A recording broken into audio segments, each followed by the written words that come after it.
mes amis, après avoir fait un tel travail dont on n'est pas digne, je ne vois pas en qualité de qui allons-nous, mes amis, vendre ce livre et de ce fait empêcher ceux qui n'ont pas les moyens, ceux qui n'ont aucun sou, d'y accéder. Qui sommes-nous pour dire à ceux qui n'ont pas d'argent, ben, vous n'avez pas le droit d'accéder à la connaissance? Qui sommes-nous? Jésus n'a jamais procédé ainsi. Il a donné tout ce qu'il avait gratuitement. Il nous a sauvés gratuitement. Amen. Le salut est offert gratuitement. Et les enseignements que le maître donnait étaient donnés gratuitement. Il priait pour les malades. Il les guérissait gratuitement. Il les nourrissait gratuitement.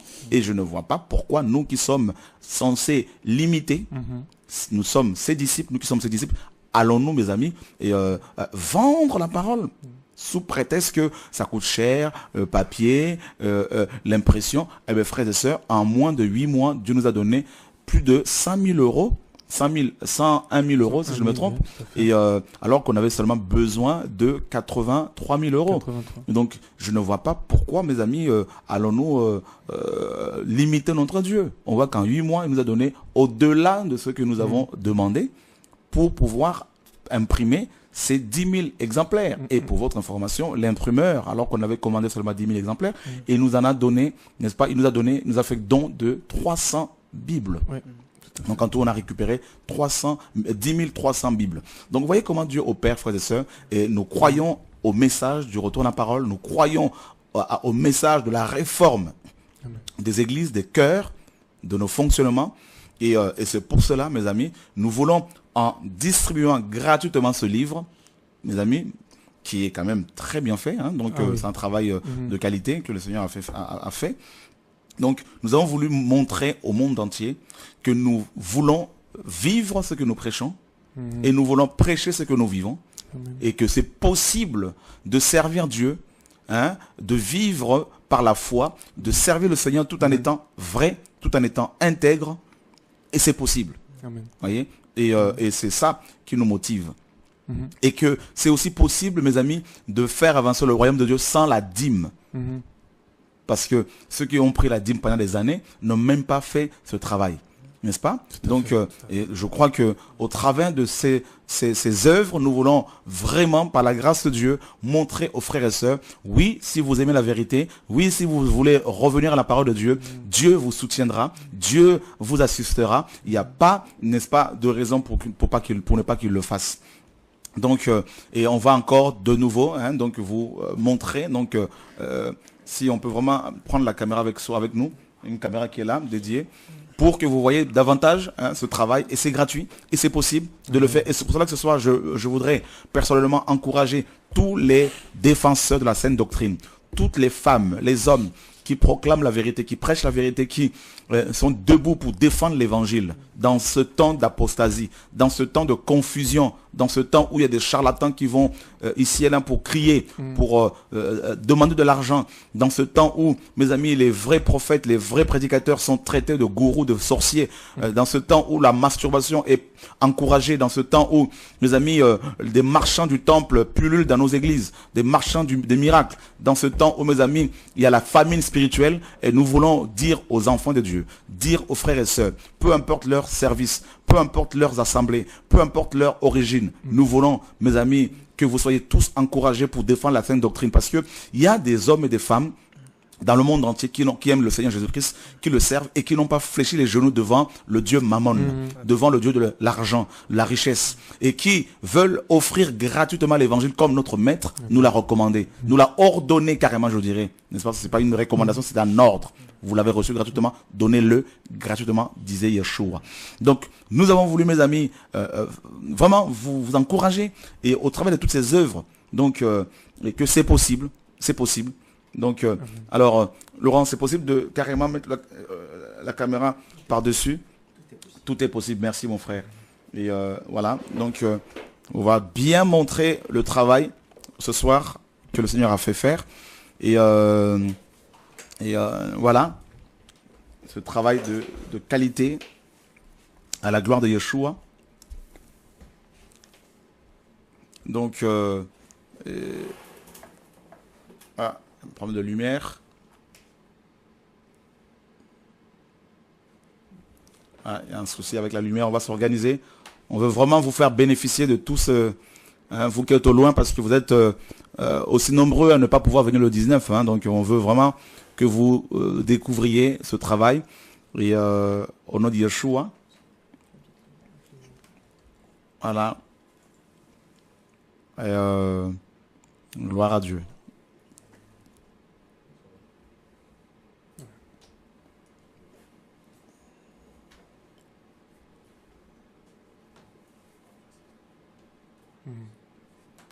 Voilà, donc c'est possible de zoomer un peu. C'est possible? Gloire à Dieu. Merci Laurent. Voilà, Apocalypse 19, 10.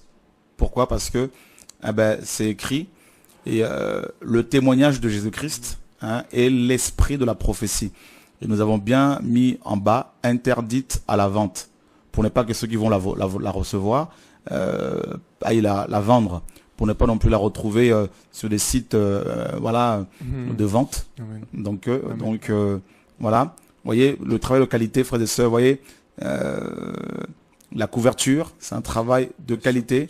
Nous avons voulu, mes amis, vraiment que Dieu soit honoré. Amen. Voilà. Et ensuite, voilà, là c'est le derrière. Regardez, là, la gravure, là. Voilà, Laurent, c'est gravé, hein, carrément. Et voilà.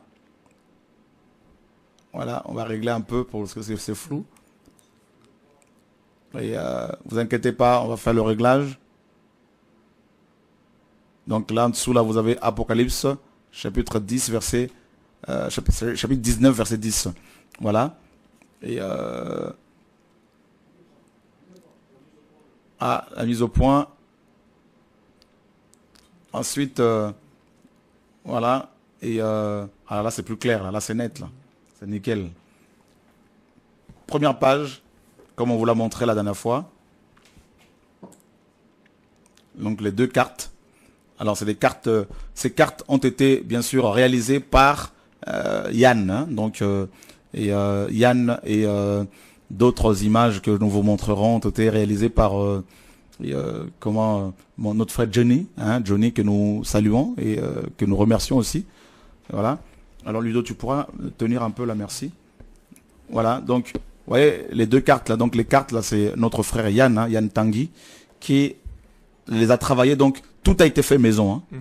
Donc voilà. Donc c'est travailler. Voilà. Donc c'est des cartes. On a signé également Bible de Jésus-Christ en bas ici. Voilà Laurent. Donc là on a signé Bible de Jésus-Christ ici. Vous verrez.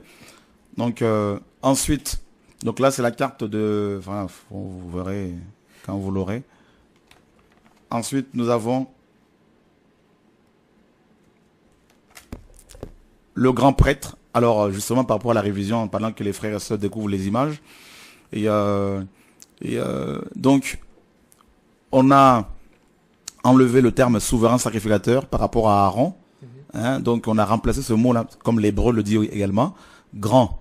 Donc, c'est grand prêtre. Hein, et parce que aucun homme n'est souverain. Dire que Aaron était souverain sacrificateur, ah ben non, mes amis. Dieu seul est souverain. D'accord? Tout puissant. Donc c'est grand prêtre. Donc vous allez retrouver partout grand prêtre. Donc voilà, à la place de souverain sacrificateur. Voilà.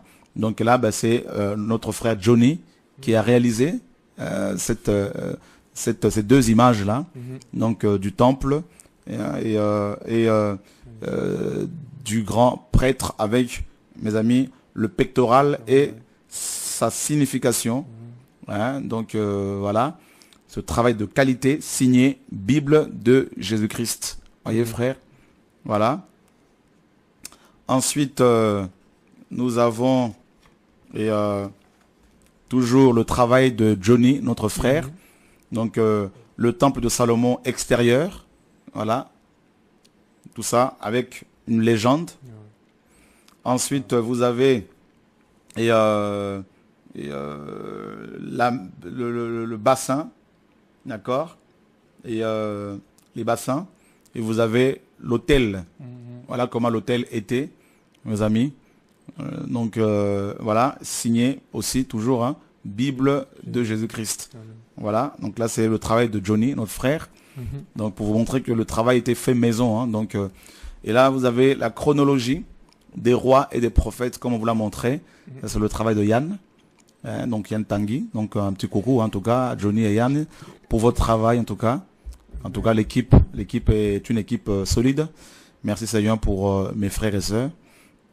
Et donc là vous avez c'est la chronologie des rois et des prophètes. Hein, donc voilà. Et ensuite, donc ça c'est le travail de Yann. Et pareil, vous avez ici un lion qui est là. Ce lion est fait à partir des noms, des divers noms de Yeshua. D'accord. Je ne sais pas si on peut zoomer sur quelques noms, là. C'est pas évident. Hein. Notre justice, Dieu... Ça se voit, hein. Oui. Bon, regardez vous-même, frère, les différents noms de Jésus-Christ. Voilà. Ouais, c'est bon. Voilà, Yahweh notre justice, Dieu puissant, la porte, la vie éternelle, pain de vie, omniprésent. Voilà, fils unique de Dieu, avec des versets bibliques, avec des références. Fils de Dieu, du Très-Haut, et la parole, Emmanuel, premier prêtre de notre profession, l'apôtre est le premier prêtre de notre profession, le consommateur de notre foi, souverain pasteur, voilà, fidèle et véritable. Et vous voyez, donc c'est avec ces noms-là, avec les différents noms de Jésus-Christ, que Yann a su, n'est-ce pas, a pu sortir, voilà, le lion de la tribu de Juda. Voilà, donc c'est pour cela qu'on l'appelle la Bible de Jésus-Christ. Voilà. Donc le Seigneur m'avait mis à cœur justement qu'il y ait tous les différents noms de Jésus-Christ, et Yann a été inspiré par le Seigneur par la suite pour donner cette belle, les amis, image là. Et alors ensuite vous avez la BJC, elle est pas mal aussi cette page là. Joli, le logo, la BJC, première édition 2014, avec parallèle, notes explicatives, commentaires, dictionnaire, tableau explicatif, carte, atlas biblique, strictement interdite à la vente. Donc ça c'est le mien, donc c'est pour ça que j'ai mis. Voilà. Donc vous prêtez pas attention. Voilà. Ça serait pas signé. Ça serait pas signé, non. Non, là c'est juste pour que au cas où je le perdrais, je la perdrais. Voilà. Donc ensuite, la sœur qui a posé la question, est-ce que vous avez rencontré des difficultés par rapport aux maisons d'édition, tout ça. Voilà. Donc le logo. Donc édition ANJC Productions, hein, Évry, France. Et vous avez l'adresse du site de la Bible de Jésus. Voilà. Donc du site de la Bible de Jésus-Christ. Ce site n'est pas encore en ligne. Hein, donc il est en construction. Il est en construction et il sera en ligne le 19. Donc vendredi, pas demain, mais l'autre vendredi. Donc voilà. Et là, vous pouvez aller dessus pour télécharger le PDF. Donc la Bible de Jésus-Christ sous format PDF ou encore le format électronique pour ceux qui ne pourront pas venir le 19. Donc voilà. Et ensuite, après ce passage, nous avons bien sûr l'introduction. Pourquoi cette Bible révisée, hein, pourquoi cette révision? Donc on explique bien sûr. Et là on a mis une petite note là, mes amis, là pour montrer qu'elle ne doit pas être vendue. Hein, donc cette Bible, voilà.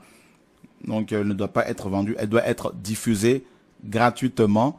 Et voilà. Donc ensuite nous avons le tableau des abréviations. Et voilà, vous avez vu ici, il y a la Torah. Donc c'est plus comme dans les autres Bibles, hein, où on met Ancien Testament. Donc ça a sauté. Donc c'est la Torah. Ensuite vous avez les Nevi'im, ou les prophètes. Voilà, tout ça c'est les Nevi'im, les prophètes. Ensuite les Ketuvim ici, ou les écrits. Et vous avez parmi les Ketuvim, les psaumes, proverbes, Job, cantique de cantique, tout ça. Voilà. Et vous avez ici les 4 évangiles. N'est-ce pas? Ce n'est pas le Nouveau Testament. Hein? Donc les 4 évangiles. Et ensuite le Testament de Jésus. Voilà. Et la première épître, ce n'est plus Romains, c'est Jacques. La deuxième, c'est Galates. 1 Thessaloniciens. 2 Thessaloniciens. 1 Corinthiens. 2 Corinthiens. Regardez où se trouve Romain. Alléluia. Romains, Éphésiens, tout ça. Voilà. Et ensuite, Jude. Dans vos Bibles, Jude se trouve avant Apocalypse. Alors que dans l'ordre, n'est-ce pas, des livres écrits, hein, donc chronologiques, donc vous avez Jude, Hébreu, 1 Jean, 2 Jean, 3 Jean et Apocalypse. Et vous avez les abréviations. Ensuite, vous avez le sommaire. Voilà. Le dernier livre du Tanakh, ou c'est dans vos Bibles, c'est Malachi. En fait, dans la Bible juive, le dernier livre, c'est 2 Chroniques. 2 Chroniques, ensuite c'est Matthieu. Voilà. Et là, vous avez bien sûr l'introduction de Genèse. D'accord? Donc, tous les livres, hein, donc dans tous les livres, hein, donc vous avez une introduction comme ça, les intros. Et puis vous avez les écrits. Et là, vous avez les commentaires. Voilà, tout ça sont des commentaires. Et voilà, mes amis, Dieu travaille. Dieu nous aide à faire avancer son œuvre. Voilà. Comment c'est bien fait. Et ensuite, de l'autre côté, vous avez la statue de Nebuchadnezzar ou Nebuchadnezzar. Là, c'est le travail de notre frère Johnny que nous saluons. Hein. Un travail de qualité. Voilà. Signé aussi Bible de Jésus-Christ. Travail fait maison. Voilà. Et nous avons ici à côté une autre carte. Donc là, c'est le travail de Yann. Merci encore. Et une autre carte. 2 autres cartes. Hein, donc toujours le travail de Yann. Signé toujours la Bible de Jésus-Christ. Et ensuite, vous avez toujours un autre travail de Yann. La chronologie autour de Jésus-Christ. Là. Et là, notre frère Johnny. Hein, un travail magnifique aussi. Hein, donc les deux, hein, Yann et Johnny, vraiment. Et vous nous avez impressionnés par vos talents. Que Dieu vous garde en tout cas. Et vous avez la bête d'Apocalypse 13. Voilà. Et là, vous avez le travail de Johnny, si je me trompe. Voilà, l'armure du combattant, Éphésiens 6. Voilà. Et là, vous avez le travail de Yann, bien sûr. Le tableau, n'est-ce pas, de l'alphabet hébraïque. Vous avez le tableau des fêtes de Yahweh, ici.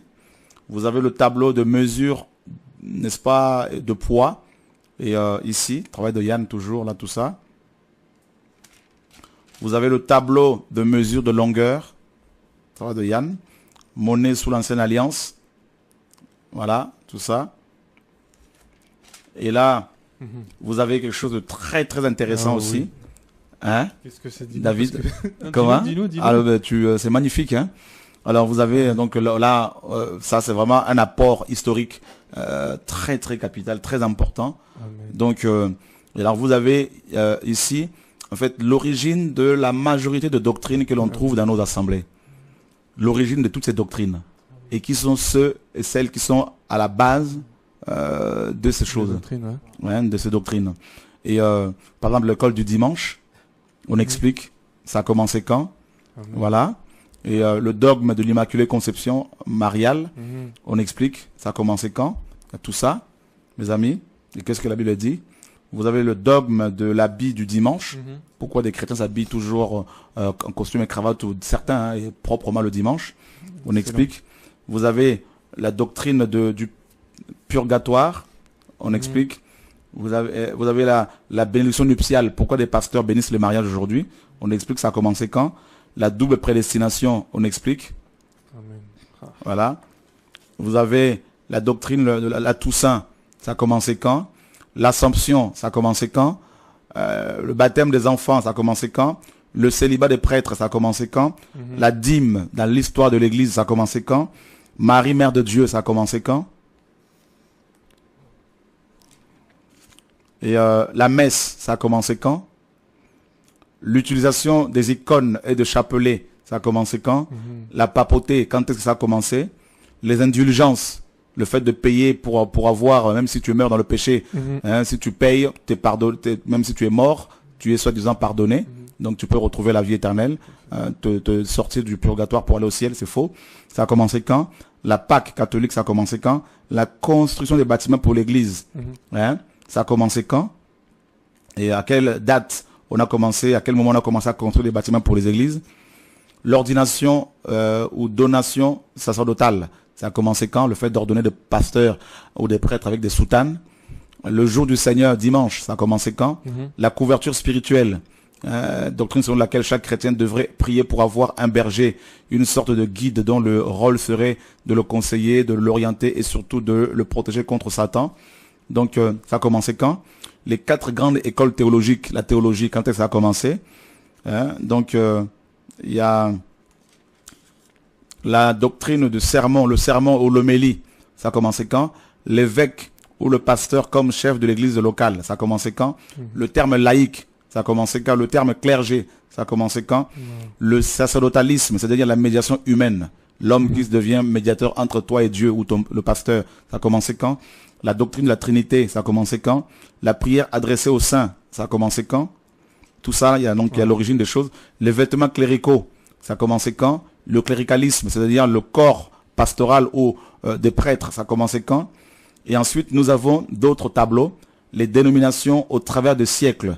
Donc là, c'est aussi un apport historique important pour montrer aux frères et sœurs toutes ces dénominations, la plupart des dénominations que nous connaissons, à quel moment ça a commencé. Le méthodisme, le mormonisme, ou Église des Saints du dernier jour, Église adventiste du 7e jour, Témoin de Jéhovah, pentecôtisme, Église kimbanguiste, Assemblée de Dieu, et le catholicisme, tout ça, Église orientale, Église nestorienne, Église monophysite, Église orthodoxe, le protestantisme, Église luthérienne, le calvinisme ou Église réformée, l'anabaptisme, le ménonisme, l'anglicanisme, le baptisme, ça a commencé quand?